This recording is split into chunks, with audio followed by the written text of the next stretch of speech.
shabiki wa Azam, don't worry. Hii ninaiona ni mwakani. Azam kwenye uwanja wa mataifa itasonga mbele mwakani. Itapush kuliko ilipokuepo. Itasogea. Hii ni Azam FC. Hii naona ni Azam kimataifa mwakani. Itasonga kuliko ilipokuepo. Faisal Salum anapeleka pita tena kwa Abdul Sulaiman Sopu. Ajaribu Sopu!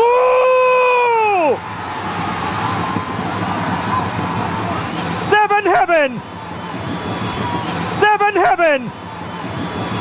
Hatimaye historia inakwenda kuandikwa kwa wino wa dhahabu katika vitabu vya Azam FC.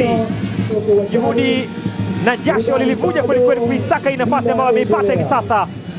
Walipambana vya kutosha mchana na usiku, lakini baada ya miaka 21 tangu timu hii ianzishwe, wanatinga hatua ya makundi ya kombe la shirikisho Afrika kwa mara ya kwanza.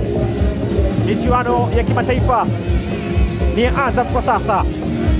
Kwa njia Azam FC wamefika ni katika michuano ya kimataifa. Hii ni Azam FC. Hii naona ni Azam itapush kuliko ilipokuepo. Itasogea kimataifa mwakani. Itasonga kuliko ilipokuepo. Hatimaye historia inakwenda kuandikwa kwa wino wa dhahabu katika vitabu vya Azam FC, lakini baada ya miaka 21 tangu timu hii ianzishwe, wanatinga hatua ya makundi ya kombe la shirikisho Afrika kwa mara ya kwanza.